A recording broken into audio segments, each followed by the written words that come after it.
What is up, Steelers Nation? Thank you so much for jumping on to another episode of All Steelers Talk. I'm Noah Schreckbein, joined by my man in the corner, producer Nick Belsky. Find us on youtube.com/All Steelers Talkers. Subscribe anywhere you get your podcast. The Pittsburgh Steelers, well, they didn't have a quiet day. That is for sure. They released a former second-round pick, a wide receiver that I think had some noise to be made this summer. Apparently not anymore. What does it mean? Everybody's got speculation, and we'll dive into that as it is. And, well, everybody knows I'm off to Italy, but before I go, I got to give in my 53-man roster prediction, and I won't lie to you guys. There's definitely some talking points and some moments that I don't think Nick, who has no idea what's coming his way, is necessarily going to agree with. But I'm excited to dive into those and what's to come on top of much more. It is still a beautiful day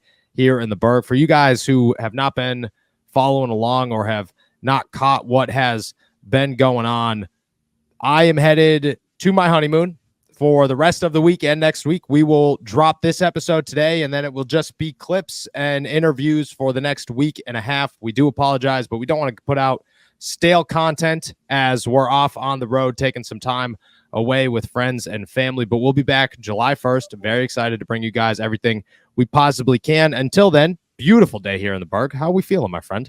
I'm feeling great. It's some of the nicest weather that we're going to get all year, so I'm not going to complain. I'm going to enjoy as much of it as I can, and especially now that we have the football lull coming in here, it's about time to get outside and not obsess over every little thing that happens on the south side.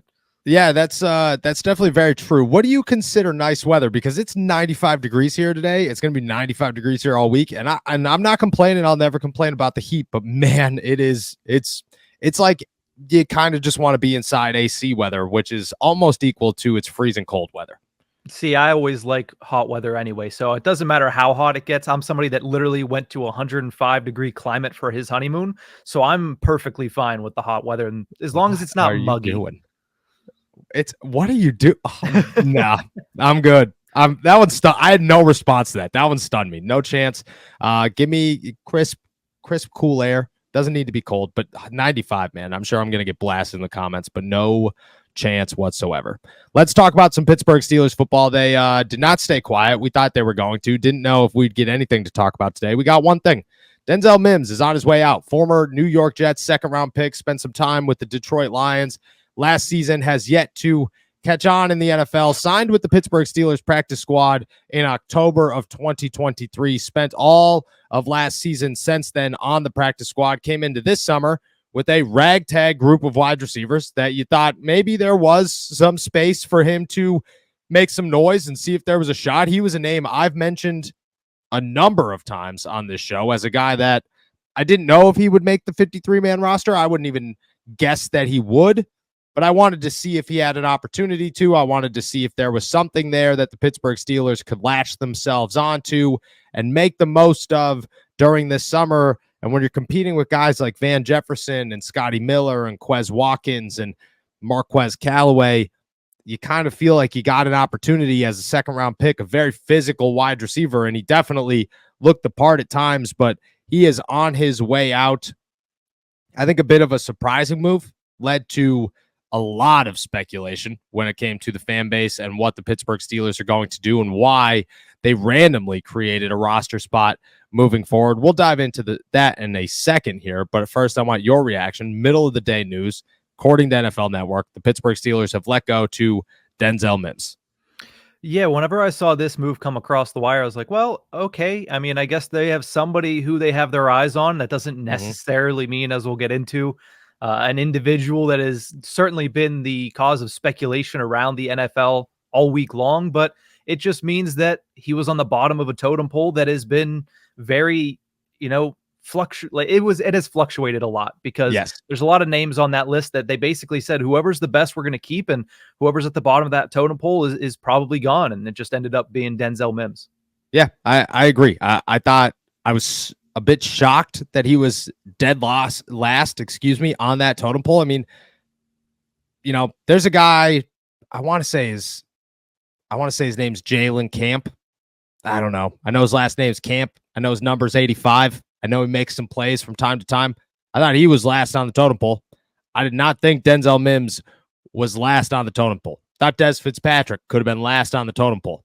Didn't think it was going to be Denzel Mims. Apparently it was. That's where you go from here, is why. There's no reason, and me and you talked. I mean, I've talked to everybody as we prepare to go into this black hole, as we continue to call it. I make my phone calls. I talk to literally everybody on our team, and we continue to discuss the same thing. All right, guys, I'm going away for 10 days. I won't be here. That's okay, because chances are the NFL is stepping away and there's not really a lot that's going to go on. There aren't really big moves that are going to be made. At this point, everybody's kind of gearing up for vacation, settling into their own and evaluating where they are without really adjusting much. The Pittsburgh Steelers said, we're not so done yet. And there's no reason to make a move like this unless you're going to add somebody. And that happened last time. I don't remember who they released, but they eventually signed Cam Sutton, and that was the move that came with it. You have to believe that this is going to be the same way, but I'm not ready to dive into, this is it. This is the Brandon Ayuk move. You're clearing some space. You're clearing a spot for the San Francisco 49ers wide receiver. And maybe I'm dead wrong here, but I'm not ready to jump onto that boat yet. I think this is a minor move that the Pittsburgh Steelers are going to make and continue to adjust and work through, as they do literally every single day from here until the end of August, where they constantly rotate guys in and out. I look at this as, somebody's probably coming. Something's probably happening, but I'm not totally sold that it's going to be a guy like Brandon Ayuk or a big move for Cortland Sutton or John Mechie or Deebo Samuel or DK Metcalf. I don't think any of those guys are what's coming next. I wouldn't be surprised if a tight end shows up in Pittsburgh because you have a room or a spot for a tight end, and you had a spot for a tight end, but you had to release him because you made some moves and brought in Jonathan Ward and then Cam Sutton. I think something like that is much more likely than the Pittsburgh Steelers making a massive splash. I still continue to sit with the idea that I don't believe the Pittsburgh Steelers are going to make a move for Brandon Ayuk right now. Do you think I'm wrong? You think I'm, for once, if you talk to a lot of people, there's a very 50-50 split here in the All Steelers Talk fan base, where it's Noah comes up with some ridiculous stuff and Noah's spot on. And most of the time, everybody's right at some point. Do you think I'm maybe being a little bit too laxed with where we are right now?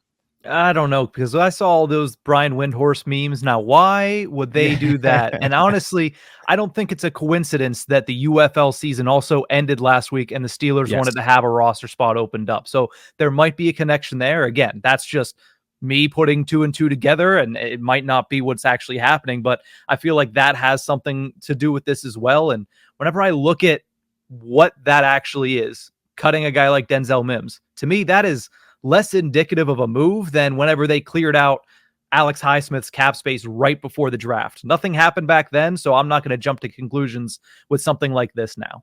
Yeah, I agree. I'll toss you a name that's in the UFL that I think could come to Pittsburgh, that I think might make some sense to come to Pittsburgh, that I wouldn't be totally opposed to. Especially, I thought Denzel Mims was a guy that I was very interested to see, but if you're going to replace him, I'd like to replace him with somebody good at least, and I think this guy's got potential. Chris Rowland played for the DC Defenders. He's a little dude, 5'8", 170 pounds, but he was the best kick returner of 2024, and I don't know, been working with the same kickoff rules that the Pittsburgh Steelers are about to implement this season. Cordero Patterson, I get it, is here, but why not have options? And I think that's a good option. He plays wide receiver. He plays kick returner.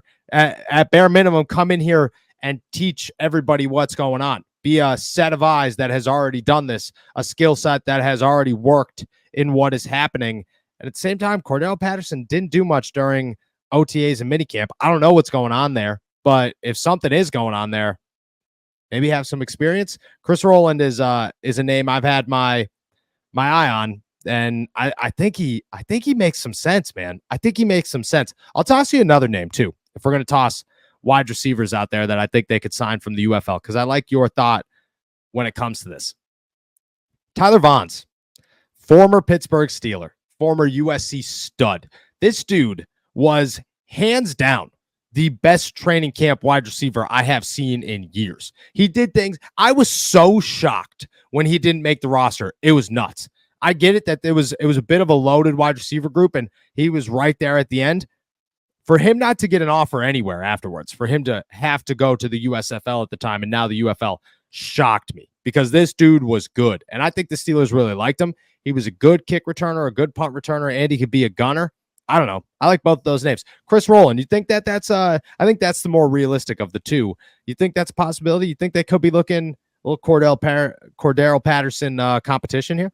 I mean, it makes sense because whoever you bring in is probably not guaranteed to make the 53 man. In fact, it's probably somebody who's on the outside looking in and unlikely to make it anyway. So why not bring in somebody that's going to be a little bit of competition? Not to mention the fact that in training camp, as we've seen in this new UFL NFL kickoff, you're going to need multiple returners. So if the Steelers are going in, they're going to want to test out Calvin Austin. They're going to want to test out Cordero Patterson. And like you mentioned, bring in somebody that has experience with that type of return, that has done it in-game action, which I think is very important here. I think it would make a lot of sense if that's who they ended up bringing in. Yeah, I agree. I think that could be a move. That's a name to keep an eye on. Everybody's going to toss Brandon Ayuk out there, Cortland Sutton. These are the moves. DK Metcalf's coming to the Pittsburgh Steelers. Chris Rowland, baby. Get the jerseys ready because that man could be electric. Everybody, you always need one. You know, the Steelers don't have the one right now. They don't have that guy that's going to come in here and be right on the verge of a roster bubble, a guy nobody's ever heard of who makes some noise and could compete for a roster spot. They always have one. This year, they don't have one. They have a ragtag group of wide receivers that everybody knows and are not good. And they need that one guy that's going to come in here and be that. Des Fitzpatrick was it last year, but you can't be it twice. So I would like to see Chris Rowland be the guy. I think that's a name everybody should watch. For those who are thinking it's Brandon Ayuk, I'm sorry, I'm going to let you down a little bit. I don't think it's Brandon Ayuk. I don't think it's happening. This show is sponsored by BetterHelp. This year has flown by. So what's something you're proud of in 2024 so far, and what's something you still want to accomplish before the year is out? When life goes so fast, it's important to take a moment and celebrate your wins, and then adjust for the rest of the year.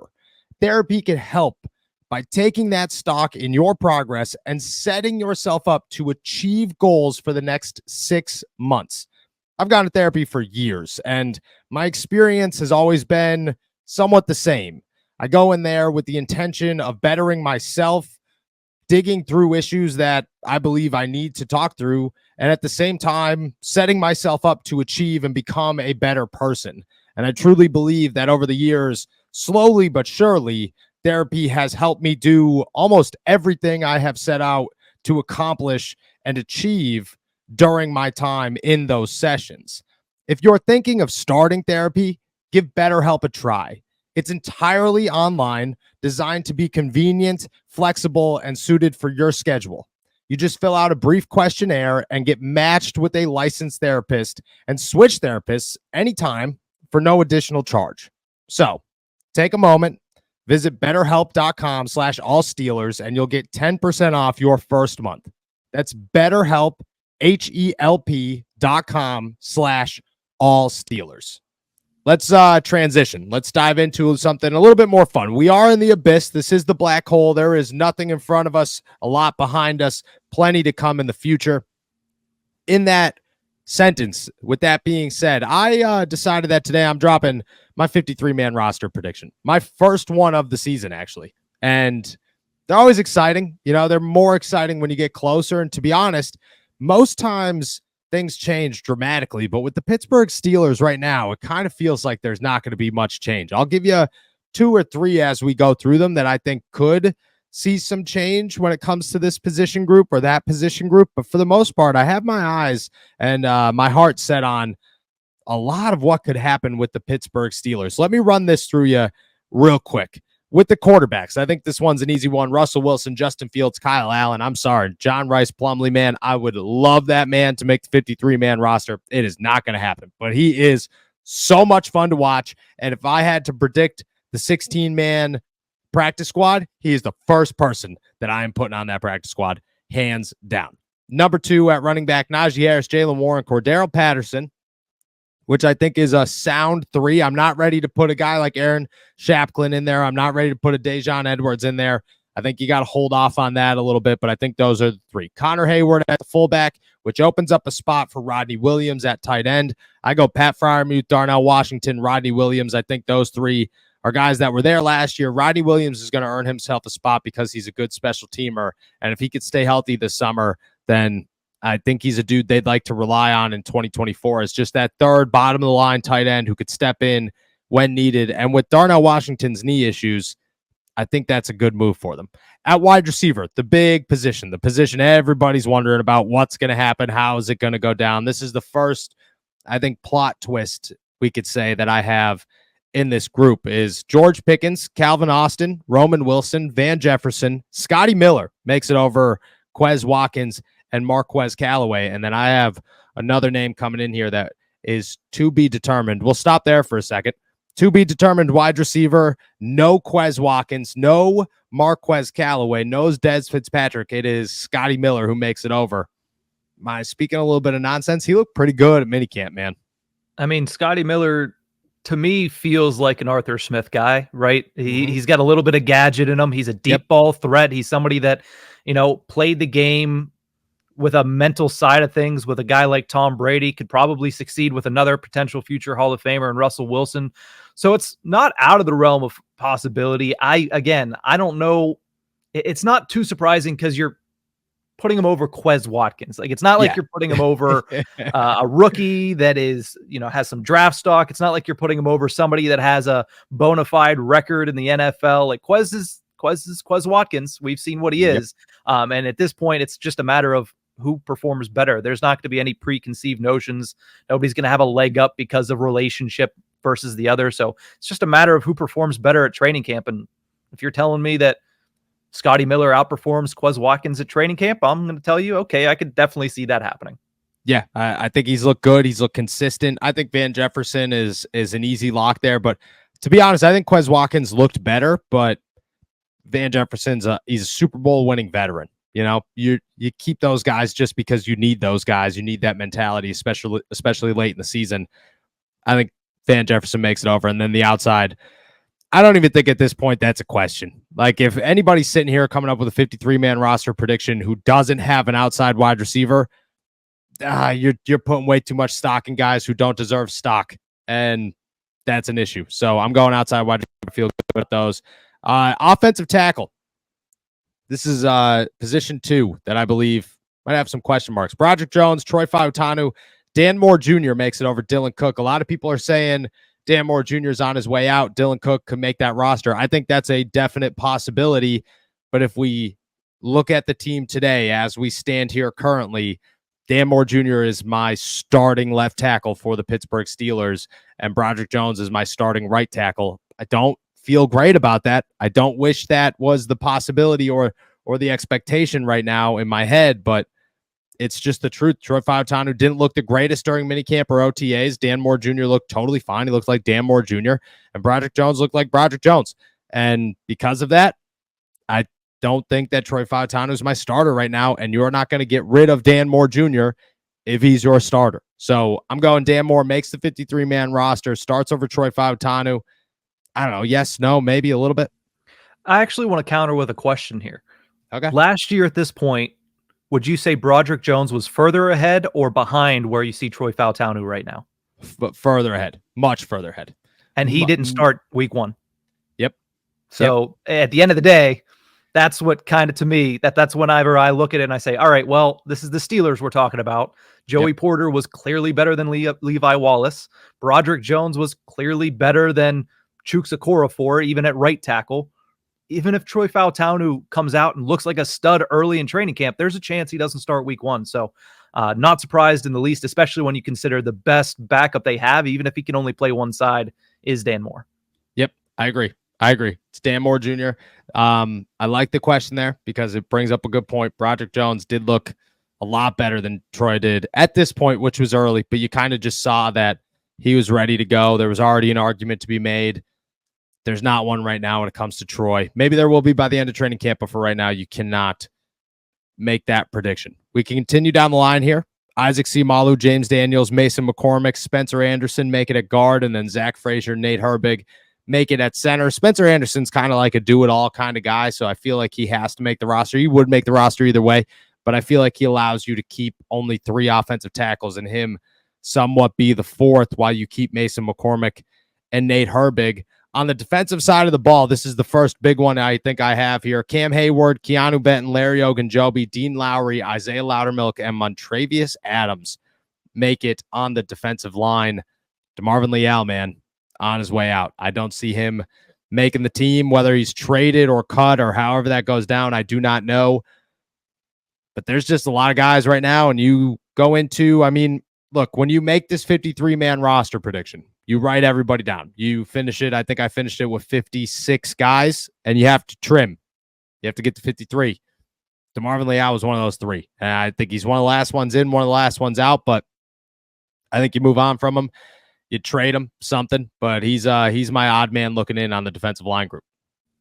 Yeah, that one's tough because, I mean, every name you mentioned there of making the 53-man, there's an argument to be made for DeMarvin Leal on some of those guys, like an Isaiah Loudermilk, but I think it all comes down to what the role is. You know, DeMarvin Leal goes into this training camp without a really specified role, whereas Loudermilk, we talked about last week, you said he's a run stuffer, and he's somebody that has taken steps and taken strides over the last couple of years, whereas DeMarvin Leal is somebody that still, you look at him and you say, what is the specialty there? Because it doesn't seem like there is one. No, I agree. I look at DeMarvin and just say he's got a lot of growth left in him. If he doesn't make that growth this season, you just have too many options. You have too many guys. I think Montravius Adams would be the closest thing to getting cut before him. But Montravius Adams isn't a bad nose tackle, and you need a nose tackle, and you need somebody behind Keanu Benton. DeMarvin Leal can't fill that role. There's just too many guys. DeMarvin's the odd man out as we sit here today, which is tough. I think he knows that. I think he understands how close he is to being on the outside looking in when it comes to the Pittsburgh Steelers roster, which is not great. And I think you got a lot of time to turn it around, but I don't know. I think as I make this today, he's just not going to make the team. We go outside linebacker. We go TJ Watt, Alex Highsmith, Nick Herbig, Jeremiah Moon, David Perales would be my other one. But I mean, Jeremiah Moon's, you look at this guy, he's just so lengthy and tall. You got to do something with him. You got to be able to figure something out. So line him up in the middle next to Cam Hayward during PATs and just say, stick your hands up and hope something happens. Now, I think you could find a place for a guy like that. Has some experience. I think he's the dude in there. And then inside linebacker, you're keeping 5, which the Steelers desperately need to. I thought it was nonsense that they did not keep 5 inside linebackers last season. You always keep 5 inside linebackers. Always. These guys get tired. You have to replace them. They get injured. They're taking more hits from more bodies, from more different positions than almost anybody else out there. You gotta have bodies at inside linebacker and bodies that you can trust.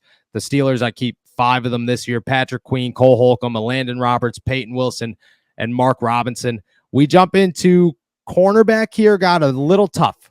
It definitely got a little tough as we got close to the bottom of this depth chart. My 5 that I'm keeping is Joey Porter Jr., Dante Jackson, Cam Sutton, Corey Trice, and Darius Rush. Here's the big issue here. There is no other nickel. The other nickel would either be Anthony Averett or Beanie Bishop. And I think either one of them could have an opportunity to stay, but where it gets tricky is at safety, you got to keep Minkah Fitzpatrick. You got to keep Deshaun Elliott. You're keeping Miles Killebrew. DeMonte KZ makes 53-man roster. And then I have Ryan Watts making this 53-man roster too. I just don't know how you give up a guy who has the potential, who is a 6th-round pick, who could come in here and make some noise and really make an impact on this team at some point. You don't want to lose him. You don't want to lose a Ryan Watts. Because of that, I think you got to take a shot that you only have one nickel or one slot corner. Doesn't feel good. I think Darius Rush could play the slot, which is good. I think DeMonte KZ could as well. I don't know, though. I think that's a big risk that they're taking. Can I toss something kind of crazy out at you? I think there is potential, and I'm not willing to say it's going to happen yet. I'm not even willing to say it's a strong possibility, but I'm saying there's potential that if they keep a guy like Anthony Averett or Beanie Bishop, DeMonte KZ is the one that gets cut. I think that's a real possibility because he's here and he plays good football. He's a quality football player. He's a number 3 off the bench. There's no questions asked. That's what you're looking for. And I like DeMonte KZ. I like his play, and I think he steps up big time when the Steelers need him to step up big time as a starter. That being said, it just seems like he's the odd man out because you're going to keep a guy like Ryan Watts. And if you need a slot behind Cam Sutton, maybe he's the guy that you just feel too comfortable with Ryan Watts. Maybe you feel comfortable Cam Sutton dropping back there. I don't know. But I think that KZ could be the guy who finds himself on the outside looking in if things go a certain type of way. Yeah, that's a tough position for DeMonte KZ because you would think that looking at the safety room alone, if one of Minka or Deshaun Elliott goes down, you want DeMonte KZ to be that guy, especially if something happens early.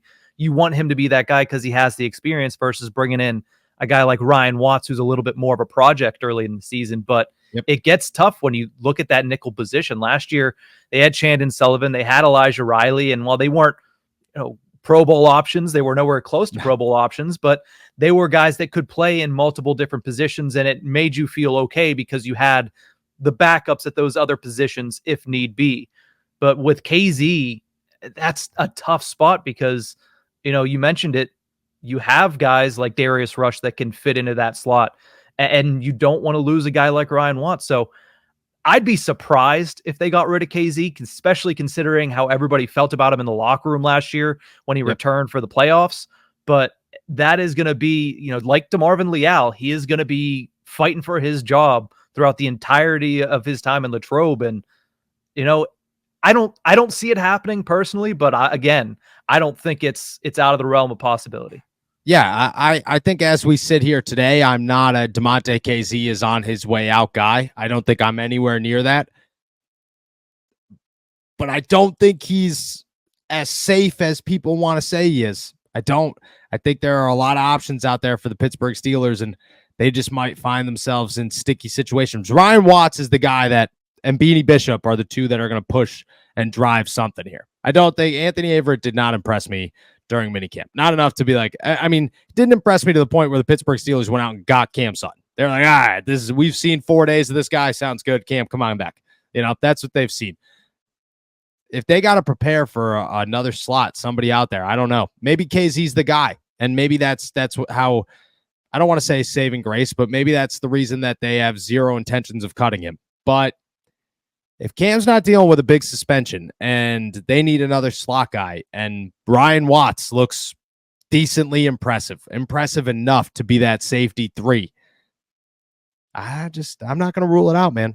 I'm not going to rule out DeMonte KZ being that guy, that odd man out for the Pittsburgh Steelers. Again, it's early, but it's time to have these conversations. It's definitely time to have these conversations.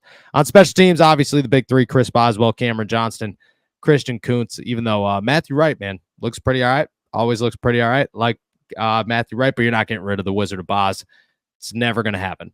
That's my 53, man. It's early. I feel good about it. Last year, my first one, I went back on my last one.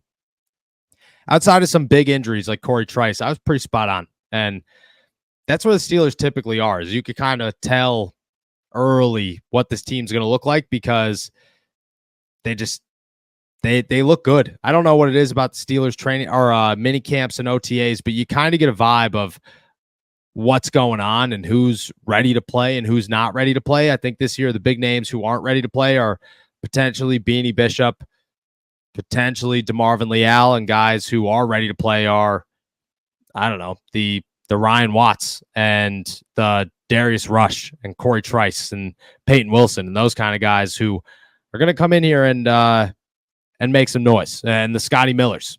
Who would have thought Scotty Miller? Who would have thought Scotty Miller? Nobody. With that said, we're going to head out of here, though. Thank you guys so much for jumping on to another episode of All Steelers Talk. Make sure to subscribe to us on YouTube, youtube.com/All Steelers Talk. Check us out anywhere you get your podcast. And as we've been saying, please go find all of our work at si.com/NFL/Steelers. Like I said, this will be the last episode until July 1st. I apologize. I'm off for my honeymoon. We're not recording from Italy. As cool as that would probably be, I don't think I can make that happen. We will be holding the fort down with clips and player interviews until then, and you could still find all the news, everything you are looking for at si.com/NFL/Steelers. That will not stop, never will. So we will keep on trucking there. Appreciate everybody for your time and for the patience as we go away. Enjoy another beautiful day in the Berg. Peace.